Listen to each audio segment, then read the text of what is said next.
Averages అనేది కొత్త chapter మనకు మ్యాథ్స్లో అయితే ఉంది. ఇది చాలా ఇంపార్టెంట్ నవోదయ వాళ్ళకి, అందుకే చెప్తున్నాను. ఇది చాలా సింపుల్, మీరు చిట్కలో చేయగలరు. ఫస్ట్గా మనం ఏం చేయాలంటే ఇందులో ఇప్పుడు 6 నంబర్స్ ఇచ్చాడు అనుకోండి, ఇలా కొన్ని నంబర్స్ అయితే ఇస్తాడు. 5, 1, 2, 3. ద యావరేజ్ మార్క్స్ ఈజ్ అని ఇస్తాడు. అప్పుడు మీరు ఏం చేయాలంటే ఫస్ట్గా ఈ నంబర్స్ అన్నిటిని ప్లస్ చేయాలి. Some of the numbers and divided by the numbers. 1, 2, 3, 5, 6, 11. 5, 5, 10, 11 ఇలా వస్తుంది కదా. ఈ 11 4తో పోతుందా? నో.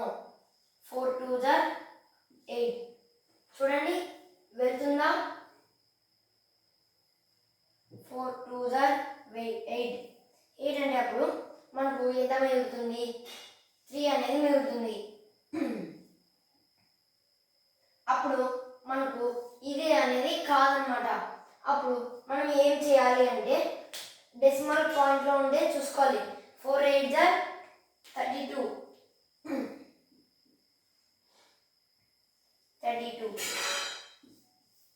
అయిపోయింది. ఇలా 2.8 మార్క్స్ అనేవి వచ్చాయి. ఇది చేయడం చాలా ఈజీ గైస్. నేను ఇంకో క్వశ్చన్ అయితే చూపిస్తాను చూడండి. ఇది ఇంకా ఈజీ అన్నమాట. నేను చెప్పే క్వశ్చన్, ద యావరేజ్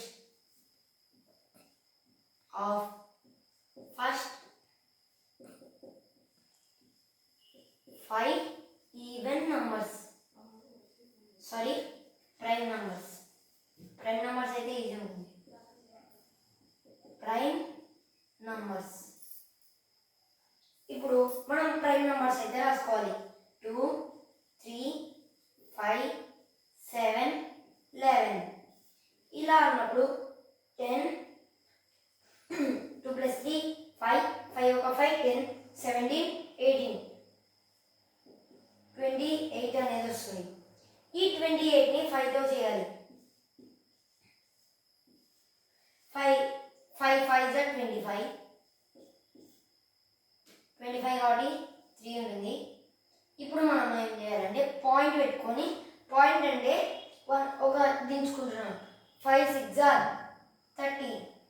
0 వచ్చేసింది. ఇక్కడ డైరెక్ట్గా క్యాన్సిలేషన్ చేసుకోవచ్చు. ఇది మనకు చాలా ఈజీ అనమాట. ఇప్పుడు దీనికి ఆన్సర్ వచ్చేసి 5.6 అనమాట. ఆన్సర్ 5.6. ఇలా మనమైతే ఎన్నో చేయొచ్చు. సరే, ఇప్పుడు ప్రైమ్ నెంబర్స్ అయ్యాయి కదా, ఈవెన్ నంబర్స్లో చేద్దాం. ఈవెన్ నంబర్స్ ఫస్ట్గా మనం ఏం చేయాలంటే ఈవెన్ నంబర్స్ని రాసుకోవాలి. 2, 4, 6, 8, 10. 18 10 ఒక 8 18, 18 ఒక 6, 24 24 ఒక 4, 28 28 ఒక 6, 30 40 అనమాట. ఇక్కడ 3 + 1 4, 40 అనేది వస్తుంది మనకు. 40. ఇప్పుడు మనం ఏం చేయాలంటే ఈ 5తో అనేది డివిజన్ చేయాలి. ఈ 5 నెంబర్స్ ఉన్నాయి కాబట్టి 5తో. 5 8s are 40. 0. అప్పుడు even numbers, the average of even numbers is 8. ఇలా మనమైతే ఎన్నో క్వశ్చన్స్ని సాల్వ్ చేయొచ్చు. నేను నెక్స్ట్ వీడియో